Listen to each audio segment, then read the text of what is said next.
ভারতের বিপক্ষে 2 match test সিরিজের দ্বিতীয় শেষ টেস্ট খেলতে কানপুরে প্রস্তুতি শুরু করেছে বাংলাদেশ দল। এর আগে মঙ্গলবার চেন্নাই থেকে কানপুরে পৌঁছায় দল। শেষ টেস্টের আগে দলের ফিটনেস নিয়ে কিছুটা দুশ্চিন্তা আছে বাংলাদেশে। সাকিব আল হাসানের ইনজুরি নিয়ে এখনও কোনো সিদ্ধান্ত না আসায় প্লেইং 11-এ পরিবর্তনের সম্ভাবনা আছে এই টেস্টের আগে। প্রথম ম্যাচে ব্যাটারদের ব্যর্থতায় 2 ম্যাচের সিরিজে 1-0-তে পিছিয়ে আছে বাংলাদেশ। সমতায় ফিরতে আজ থেকে অনুশীলন শুরু করেছে শান্তরা। আইসিসির ওয়ার্ল্ড টেস্ট চ্যাম্পিয়নশিপের অংশ এই সিরিজের এক ম্যাচ হারায় এরই মাঝে র্যাঙ্কিংয়ে 2 ধাপ পিছিয়ে গিয়েছে বাংলাদেশ দল। পাকিস্তানের সাথে সিরিজ জয়ের পর তালিকার 4-এ উঠে আসা বাংলাদেশ এখন আছে ষষ্ঠ অবস্থানে। অন্যদিকে স্বাগতিক ভারতের পরিকল্পনা পয়েন্ট টেবিলের শীর্ষস্থান ধরে রাখা।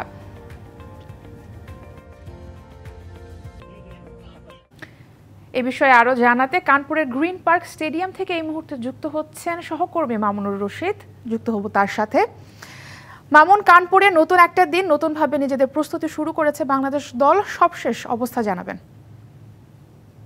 আপনি হয়তো খেয়াল করছেন যে রোদের কারণে চোখ মেলতে কষ্ট হচ্ছে, প্রচন্ড রোদের তাপ আছে। সেই তাপের মধ্যে বাংলাদেশ সকালে অনুশীলন শুরু করেছে। তবে চেন্নাই যা হয়েছে সেই জিনিসগুলো সম্ভবত বাংলাদেশ দল চেন্নাই ছেড়ে ফেলে এসেছে। কানপুরে খুব বেশি বাংলাদেশ দলকে চিন্তিত বা কোনো হতাশাগ্রস্ত সেরকম কোনো কিছু এখন পর্যন্ত দেখা মেলেনি। ফুরফুরে মেজাজে টাইগারদের দেখা যাচ্ছে এবং ফুরফুরে মেজাজেই অনুশীলন করছে। আমি যদি একটু অনুশীলন দেখাতে চাই যে বাংলাদেশ দল আসলে এইখানটাতে অনুশীলন করছে আমাদের ঠিক সামনেই। 65% পর্যন্ত বিদ্যুৎ বিল সাশ্রয় করে আপনাকে রাখে প্রশান্তিতে। ওয়ালটন ফ্যান হাওয়া বদলে দেয়।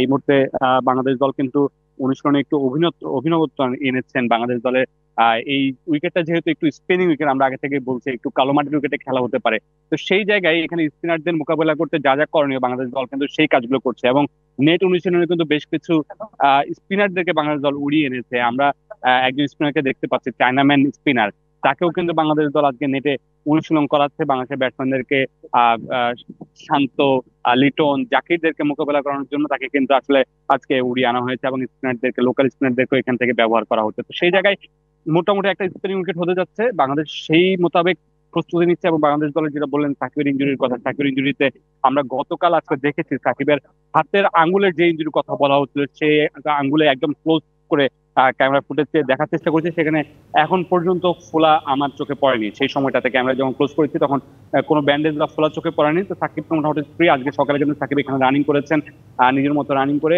তিনি এখন পর্যন্ত অনুশীলনে নামেননি, নিজের মতো সকালে রানিং করেছেন। তো সবকিছু মিলে বাংলাদেশ দল মোটামুটি ভালো পর্যায়ে আছে। ইনজুরি যে কনসার্ন গুলো ছিল সাকিবকে নিয়ে, সেটা এখন আপাতত মনে হচ্ছিল না। সাকিব মোটামুটি ভালোই আছেন, ফিট আছেন, তিনি ম্যাচ খেলার জন্য মনে হয় প্রস্তুত। এবং আমরা যেটা বলছিলাম যে একাদশের পরিবর্তন নিয়ে, যে একাদশে 2টা পরিবর্তন আসতে পারে। আমরা টপ অর্ডার বা ওপেনিং যে পার্টনারশিপ আছে সেখানে হয়তো বা মাহমুদুল হাসান জয়কে একটা দেখার সম্ভাবনা আছে এবং তাইজুল ইসলাম স্পিনার, তাকে হয়তো আমরা দেখতে পারি। যেহেতু বলছিলেন যে কানপুরে স্পিন উইকেট, আমরা আশা করব বাংলাদেশের বোলিং সাইডটাতে কিছুটা পরিবর্তন আসবে। সবশেষ খবর জানাচ্ছিলেন, অনেক অনেক ধন্যবাদ আপনাকে।